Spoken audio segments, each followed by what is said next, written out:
Thank God it's Monday. Hey, everybody, welcome to 2015. This is the first episode of All In for the new year.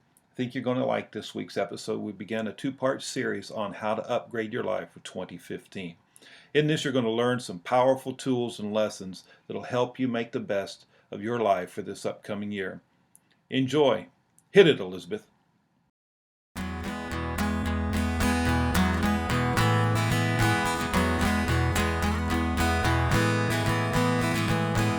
You're listening to All In. This is the podcast dedicated to helping you fulfill the mission of God in your life and around the world. I'm your host, Chuck Wood.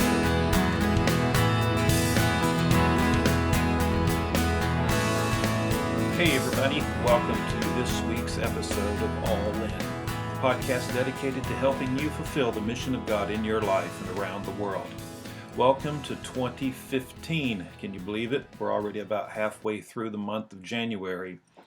By now, you've probably already forgotten what your New Year's resolutions were and perhaps some of your goals. And so it got me to thinking, as I was thinking about my own personal goals that I've set for this coming year and things I want to advance in. It got me to thinking about what are some of the things that I find most beneficial or most helpful to get us over the top, to upgrade our life, as it were. So I want to give you 10 ways to upgrade your life in 2015. It's going to be a two-part series this week and next week. I don't want to overload you with all this great content and good information, so I'll give it to you in a couple of bite-sized pieces. I'm going to give you some good resources and recommendations and some calls to action that I think you will find beneficial and helpful. I think beneficial and helpful are the same thing though, right? Yeah, I believe so. Anyway, here we go. First thing to do to upgrade your life in 2015 is to upgrade your spiritual disciplines. Yes, that's right, folks. I said the D word, disciplines. You know, like you, I'm not necessarily crazy about the disciplines. Heck, this morning I woke up and I wasn't terribly inspired, to be honest with you. Believe it or not, there are some days I wake up and I just don't feel like doing much of anything. And today was one of those days. And so I got out of bed, went downstairs, started to boil the water to make my wonderful French press coffee. And as is my practice in my morning disciplines, while the water is getting warm, getting hot to boil, and all, I'm stretching, doing some squats and stretches and everything, trying to just limber up the old body. And I'm having a conversation between me and myself and God. And I'm having to do like David said in the Psalms, when he said, I said to my soul, soul, you will bless the Lord. I suppose David, when he said that, wasn't feeling much like praising the Lord. So he had to tell himself, self, you're going to do this today. I was doing the same thing this morning. I tell you, while I was making that coffee and waiting for the nectar of the gods to be ready, I was saying to myself, self, today you will crush it. Self, today you will go for a run. Self, today you will eat healthy. Self, today you will accomplish your goals and objectives. Because I just, I felt that inertia, that sloth and that faint-heartedness that can come on you just out of the blue. Normally I don't struggle with that at all. But today was one of those blind sides that just kind of hit me. So it got me to thinking about the whole issue of spiritual disciplines. And so as I was sitting there going through my own personal morning ritual of thinking, okay, now how can I in this coming year fine-tune the spiritual disciplines that I'm engaged in? I've already mentioned a couple of my things I do in the morning. And, not only do we not like the word disciplines, I'm going to give you another word that a lot of people don't like, and it's the word ritual. Now, I'm not talking about just some dead thing you do out of habit when you're not thinking about it, but I'm talking about a life-forming habit that you develop, that you run on autopilot almost, as it were, in order to reinforce the values and outcomes that you want to see for your life. I mentioned to you a couple of things already that I do in my morning ritual. And I say ritual because it is something I intentionally have set up to be this way, that it runs on autopilot, because I find it's a good running path for me to set up my day for success. I mentioned, first thing I do after I wake up and brush my teeth and take care of the personal needs like that is I I start my coffee, and while that is being made, I do some stretching, I do some squats and various things just to get the old body limbered up. I find that to be very helpful. Then I have coffee with God. Now I say that, and sometimes people chuckle, but it really is coffee with God. No different than I might invite you to go out to a coffee shop and say, hey, let's have coffee together so we can talk and share life together.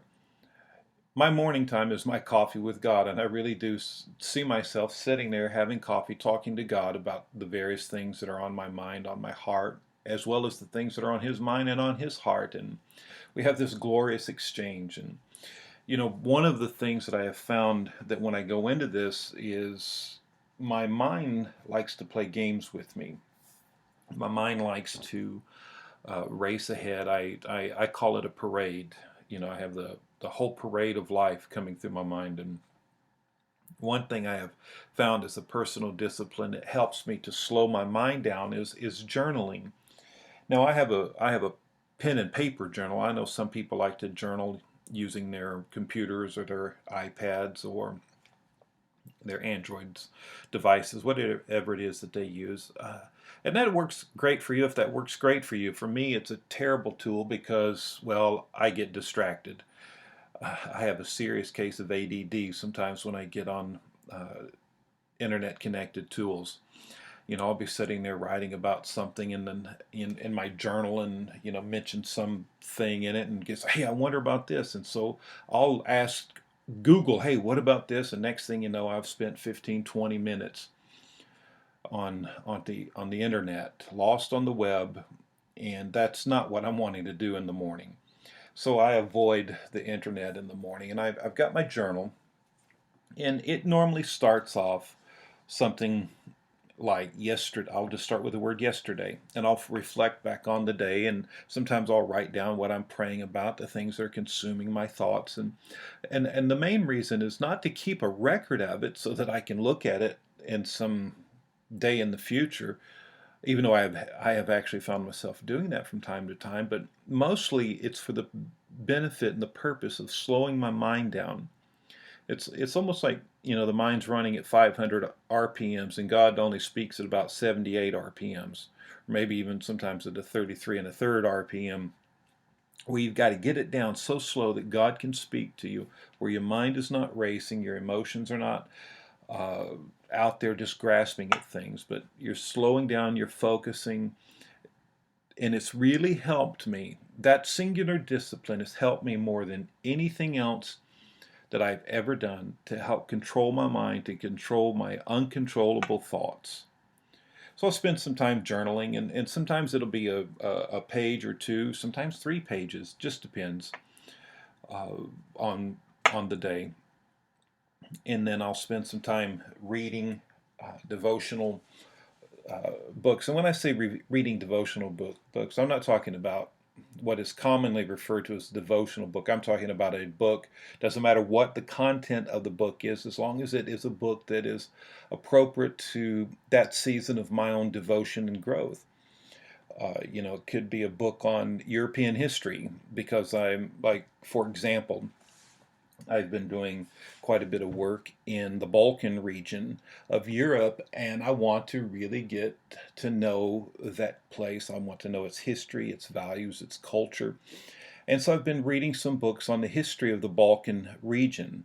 I'm reading a book right now called, I'm having to look over on my shelf to see it because I forgot the title of it. It's called The Sleepwalkers.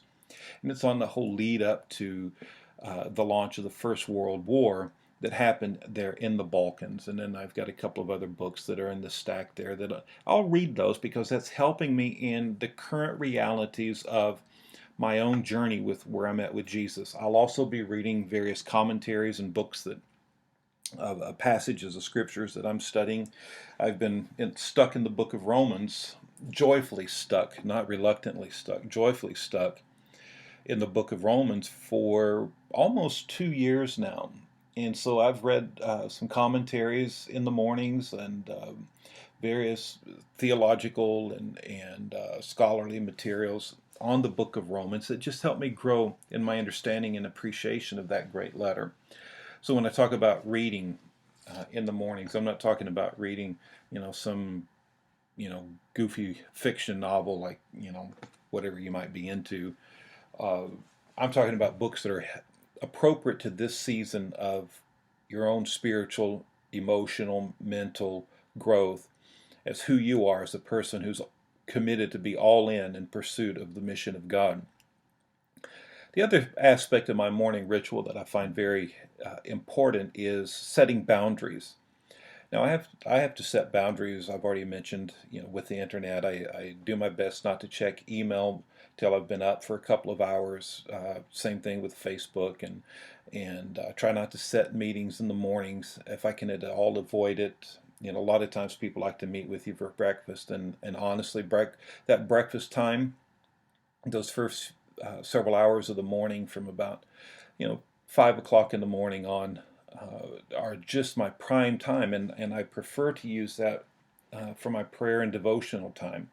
But sometimes the quote, paraphrasing or misquoting Jesus's words, sometimes the ox falls into the ditch and you got to go get it out. So I do a morning meetings if I need to, if I have to. But I try to protect that time so that I can have a good quality morning ritual. Another aspect of spiritual discipline is your weekly Sabbath. There are a couple of times in the Old Testament where God tells the children of Israel to honor the Sabbath day. One of them is He says, I am the Lord your God who created the heavens and earth in 6 days, and on the seventh day I rested. Therefore, honor the Sabbath. Another time He tells them to honor the Sabbath because you are no longer slaves in Egypt. And that teaches us two lessons. Number one, the reason we take a day off every week is to remind us that we're not God. God's God. He's the Lord who's created everything in 6 days, and on the seventh day He rested, and if He can rest, you can rest. The second thing that it teaches us is that we are no longer slaves in Egypt. We're not identified by the things we produce. We are identified by the person to whom we belong. We are owned, purchased, and purposed by the God of heaven and earth, the one true God and His Son Jesus Christ. So you take a Sabbath because you're not God, and you take a Sabbath because you're not a slave. Go and enjoy life. Take a day off every week. And I would include in that, take a tech Sabbath. This is something I've started practicing,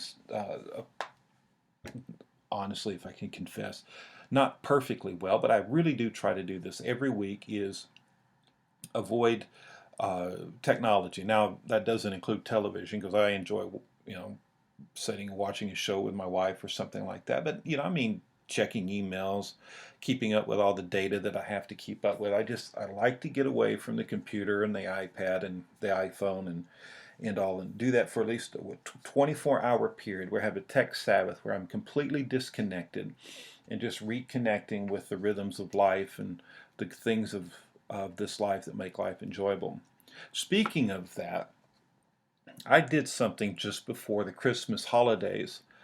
On my iPhone, I turned off my email, I turned off Facebook notifications, I turned off Messenger notifications, I turned off Twitter notifications, I turned off almost every notification on my phone because I got so tired of that thing going off all the time. And I thought, if I'm going to have any time of undisturbed peace, I'm going to have to shut this thing off, but I still need to be connected in case there's a crisis, there's an emergency, somebody needs to reach me. Then in a crisis, well, people still use a phone. Everything else we use all those other tools. So I shut all of that off. I just planned on doing it during the Christmas season, and I haven't turned it back on yet because I really found that I liked it. I wasn't dreading my phone anymore. It's amazing. You might want to try that. It sounded radical to me when I tried it, but I kind of like it. I haven't decided yet if I'm going to leave it that way or just occasionally turn it back on as the needs may arise. But right now, I am enjoying it. Take a weekly Sabbath, remove away from you the distractions, and do get rest on that day, extra rest.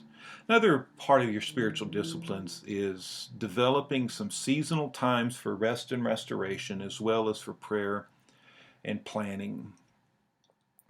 Debbie and I just took a few days to get away, as we normally do in January. First week or two in January is very slow for us for ministry and travel. People are recovering from the Christmas holidays and just getting back into the swing of things. And so by that time of the year, we've already accumulated quite a few frequent flyer miles.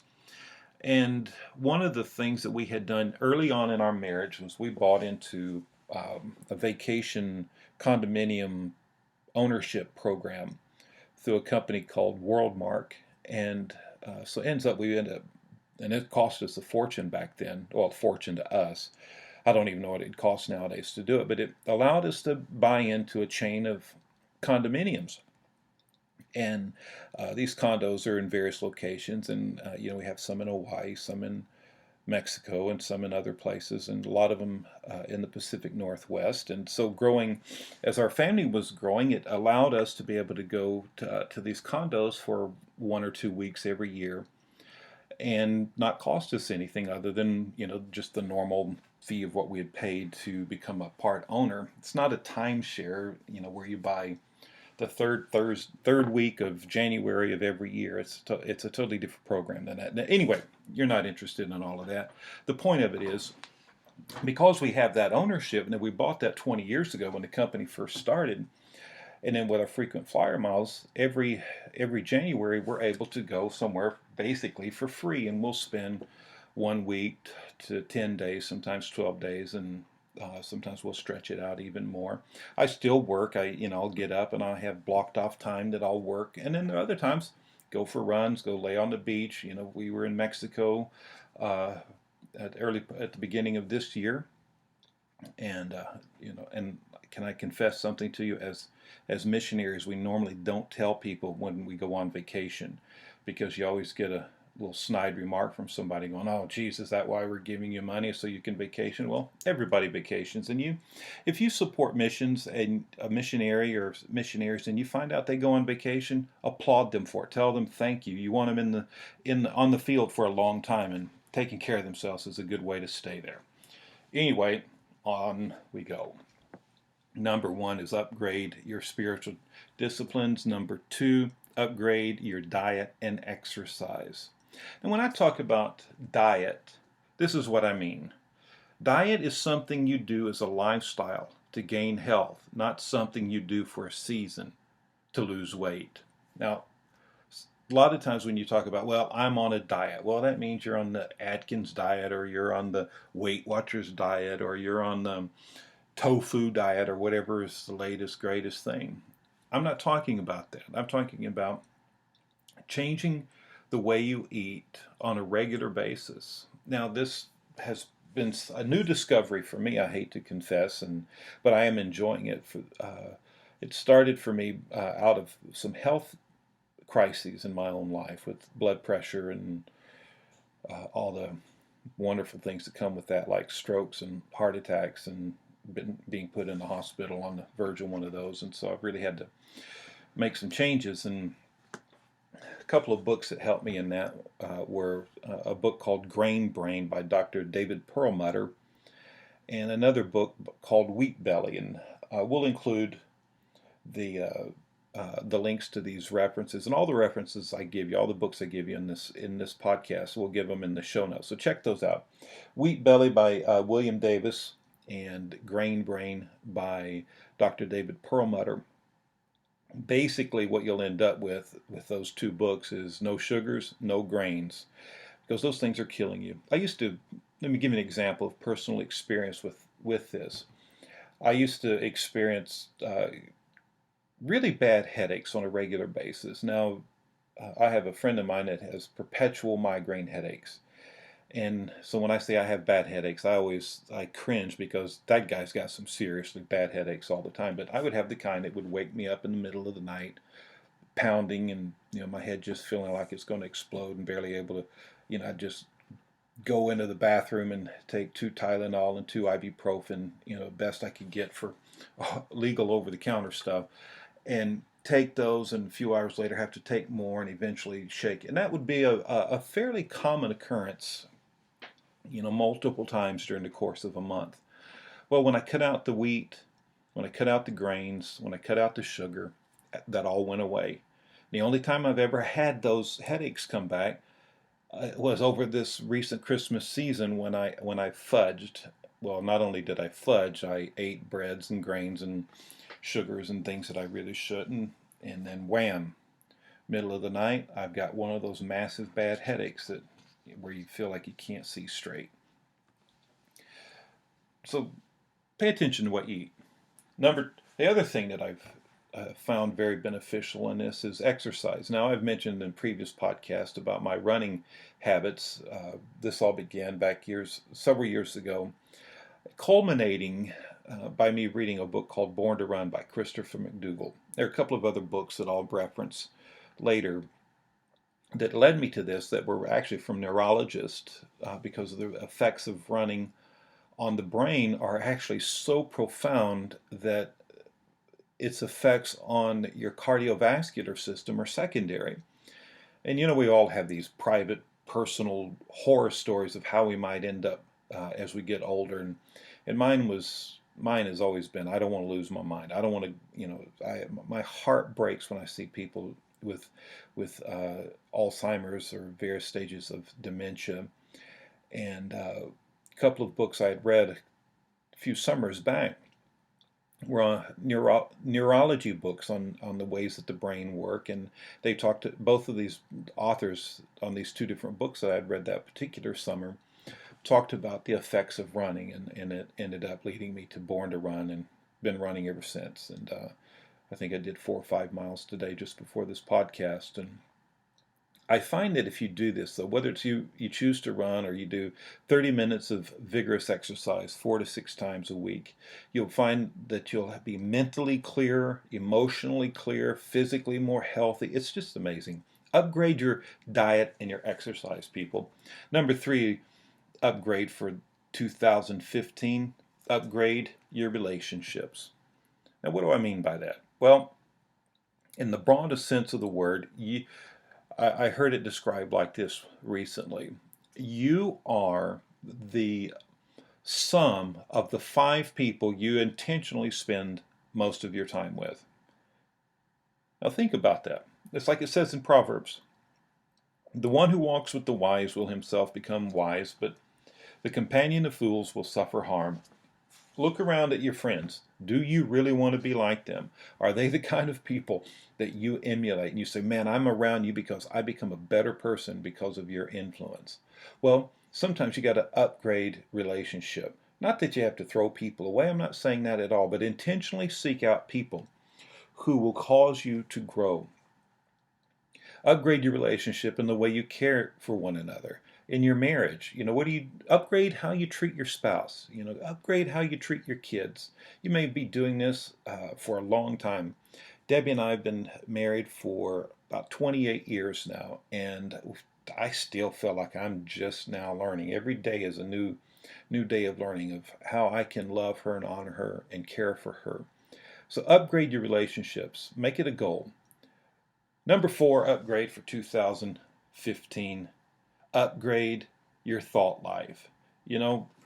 If you will transform the way you think, you will transform your life. That's what the Bible says in Romans chapter 12, verse 1 and 2. It says, don't be conformed any longer to the pattern of this world, but be transformed by the renewing of your mind, by letting the Spirit of God transform the way that you think. So, as you're looking at 2015, what books do you plan to read?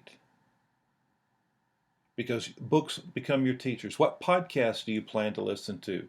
Now, obviously, you're smart enough to subscribe to this podcast so you get it every week when we produce it. What other podcasts do you listen to? Things that are going to make you grow, to think new thoughts, to come up with creative ideas, to come up with things that feed you emotionally and intellectually. Upgrade your thought life by renewing your mind to the scriptures. Pick a new, what are you going to learn this year? Maybe you should go learn a new language. Maybe you should go learn to speak some language that you've been wanting to learn.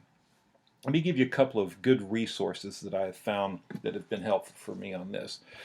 First one is a book by Carol Dweck called Mindset. Mindset by Carol Dweck. Another one, How the Mind Works by Steven Pinker. That's a great book. That was one of those that really helped me. Ended up becoming a runner through that book, as well as the book Your Brain at Work by David Rock. Upgrade your thought life in 2015. And finally, for this week's episode, the fifth upgrade I want to challenge you to is to upgrade your personal care. Yep, that's right. I'm asking you to take better care of yourself. Now, you probably would never treat anyone as bad as you treat yourself. You probably never criticize anyone else as bad as you criticize yourself. Now, I know there are some exceptions. I know there are people out there that are always finding fault with everybody else, and every problem on the planet is somebody else's problem. But most of you listening to me are not really that way. You know that the most important conversation you ever have, there are two crucial conversations you have every single day. And that's the conversation you have with your Creator, and that's the conversation you have with yourself. And sometimes you're just being mean and nasty to yourself.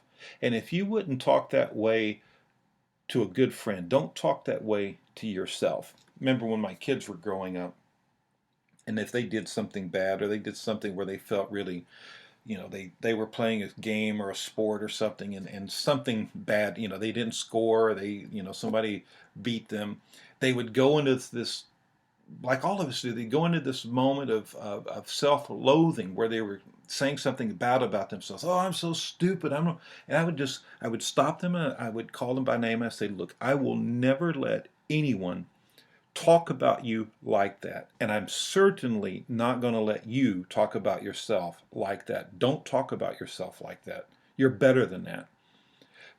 Don't treat yourself worse than you treat other people. Treat yourself well. It's okay. Take good care of yourself. Be sure to get plenty of sleep.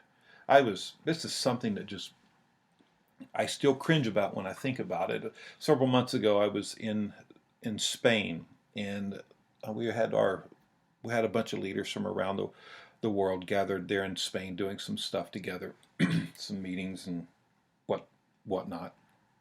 We went out for dinner one night, and we were sitting in this beautiful square in this little city there in Spain, and we all just got to talking about our work habits and our, how tired sometimes we get. And I began to realize, as I'm talking with all of these men and women, that exhaustion has become the new status symbol.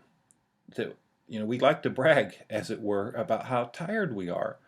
And the general consensus amongst the 5 or 7 guys that I was sitting there at the table with as we were talking, general consensus is we all average 4 to 5 hours of sleep every day.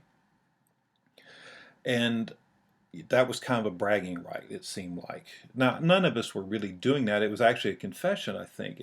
But, at the time, it's other times, you do see it where you say, oh man, I'm just exhausted, or we've got so much work to do, and therefore I'm valuable, I'm important. Exhaustion has become the new status symbol. Well, it's really a bad idea to be exhausted. I was having a conversation with a group of leaders recently. Well, I suppose it was within the last year. My mind anymore, that's recently. And a similar subject came up. And I had just read a book that talked about the effects of exhaustion, and specifically sleep deprivation. And sleep deprivation meaning you getting less than 7 or 8 hours of sleep every day. And the effects that has on a person's performance, on a person's life and job performance, is the same as if they were intoxicated. And my boss Jim Scott, who's the director for Foursquare Missions, was in the room, and I said, hey, we would probably fire someone if they showed up to work drunk, but we don't think twice about working people to death and them coming to work functionally intoxicated because of the way that their mind is not working, their emotions are not working, because we expect, if we live a lifestyle that celebrates exhaustion as a status symbol, we are at the same time celebrating our incapacity to function at our full ability. Now you just think about it. When was the last time you experienced that spark of genius? Was it when you were completely tired and exhausted? No, when you're completely tired and exhausted, that's when you have that spark of stupidity. That's where you have, it's not just a spark, it is a raging inferno of stupidity where you end up doing several bad things. No, the spark of genius, that spark of inspiration comes when you are at rest, when you're at peace, when you are rested. So go take good care of yourself. Your daily care, your weekly Sabbath, your vacation time. Don't apologize for taking vacation. Do the things that are going to cultivate you spiritually, emotionally, personally. Taking care of yourself ensures that you will be here as long as God's assignment is for you. You know, if you see someone that goes out and buys a very nice BMW or Mercedes, Audi, whatever is your dream car, the top of the line, this is ultimate car. This is like a BMW, the ultimate driving machine. And they never change the oil. They never wash the car. They never rotate the tires. They never take it in for maintenance. You know, they may have paid $60, $70, $80, even $100 or $200,000 for that car. But if you don't maintain it, it's going to be broken down and useless pretty soon. Well, your life is the same way, and you are far more valuable than that premium car. Now, if you were to see someone buy a premium car and treat it that poorly, you would say that person is really, pardon the word, that person's stupid. That person is crazy. What a waste. Well, hey, don't be that person when it comes to your own private life. Nobody else is going to do it for you. It's your life. Now you need to go live it. Nobody else is going to take care of you. Nobody else is going to obey God for you. Nobody else is going to pay your way for you. Nobody else is going to do it for you. You've got to do it. You got to own your own life. So there you have it, part 1 of Upgrade Your Life in 2015. Upgrade your spiritual disciplines, upgrade your diet and your exercise, upgrade your relationships, upgrade your thought life, and upgrade your personal care. God bless you, folks, and I'll talk to you next week. Well, we're done now. Thanks for listening. This is Jeff Roper reminding you that the mission of God is too grand for mediocrity or average living. You were created for a purpose, and that purpose is found in the mission of God. It's your life. Now go live it.